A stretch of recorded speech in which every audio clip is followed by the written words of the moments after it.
Sa ating paligid, ating makikita ang unting-unting pagbabalik sa normal ang ating mga buhay kung ating nakikita sa mga balita, radyo, telebisyon o alinmang media na nakakapaghatid ng balita ay hindi na katulad ng dati na libong-libong na idagdag araw-araw sa mga taong nahawaan ng COVID-19.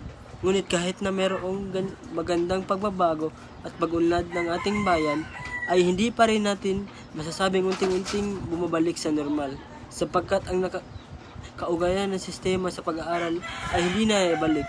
Kung ngayon mas manararapat natin pagtulungan ng bansan ang pagkaugaling sistema ng pag-aaral. Mas maigi kung ating sisimulan ng paunti-unti ang face-to-face na pagtuturo sa mga kabataan.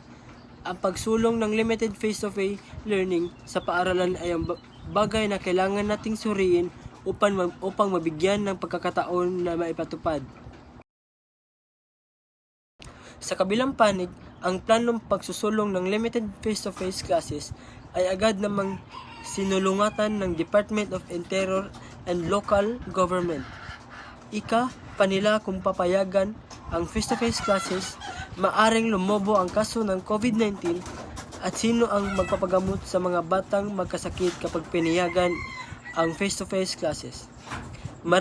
Maraming bansa sa kasalukuyan na sumipa muli ang kaso ng COVID-19 mula nang magluwag sa patakaran.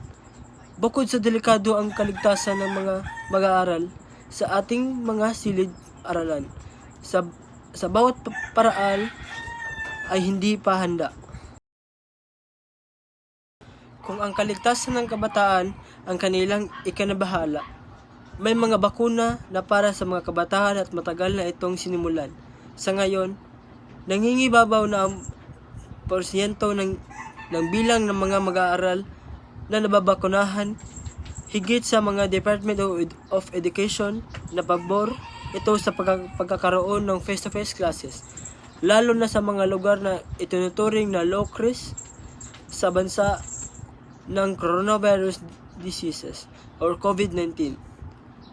Kung sakaling payagan ang pagsagawa ng face-to-face classes, ay may mga health protocols din na dapat sundin ang mga mag-aaral, tagapagturo o kahit sino man na kabilang sa pagsasagawa.